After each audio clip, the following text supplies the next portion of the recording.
હાલો નમસ્કાર ખેડૂત મિત્રો, આજે આપણે જોઈશું બાગાયત ખેતીમાં ડબલ આવક કેવી રીતે મેળવવી। હવે આ બગીચો છે એમાં આપણે લીંબુડી અને સરગવો છે, લીંબુડી ભેગો સરગવાનું વાવેતર છે। પહેલાં આપણે સરગવો અને લીંબુડી સાથે વાવ્યું હતું।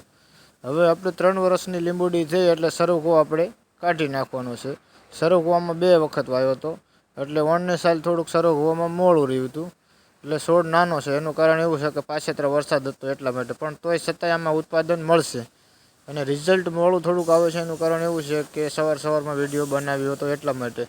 અને શરૂઆતમાં આપણે આમાં જામફળી પણ વાવી હતી।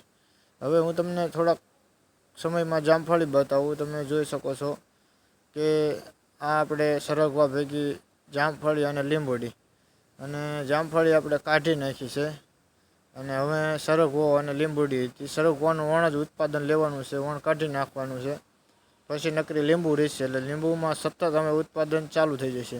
અત્યારે લીંબુમાં ફાલ આવવાનું ચાલુ છે, ફાલ બેસી જાય એટલે લીંબુ ચાલુ થઈ જાય એટલે 8 મહિના સુધી આવક આપણે ચાલુ થઈ જાય છે। અને તમે જોઈ શકો છો હવે આપણે આ જામફળીનો છોડ છે જે આપણે ઘરે છોકરાઓ માટે 2 છોડવા રહેવા દીધા હતા।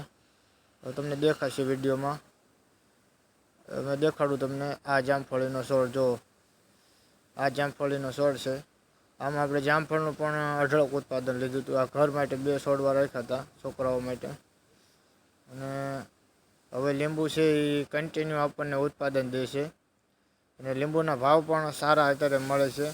શરૂઆતના ભાવ હોય છે 2500 થી 3000, પછી 1500 અને 800-900 તો રનિંગ ચોમાસામાં પણ રહે છે। અને લીંબુની બાગાયત ખેતી સારું પાણી હોય તો સારામાં સારું વળતર મળે છે અને સારામાં સારો નફો હોય છે અને ઓછા ખર્ચે વધારે નફો હોય છે। અને લીંબુ કોઈ દિવસ બગડતા નથી, 2 દિવસ પડ્યા રહે તો લીંબુ બગડે નહીં, તમારે માર્કેટમાં આરામથી પહોંચી જાય છે। અને જો મારો વિડીયો તમને ગમ્યો હોય તો મારા વિડીયોને લાઈક કરી દેજો, શેર કરી દેજો, ચેનલને સબસ્ક્રાઈબ કરી દેજો। અવારનવાર તમને આવા નવા ખેતીના વિડીયો જોવા મળશે। અને આપણે આના પછી એક સરસ મજાનો બીજો વિડીયો બનાવવાનો છે, સરગવો અને કપાસની ભેગી ખેતી, કપાસમાં કેવી રીતે સરગવાનું વાવેતર કરવું તે।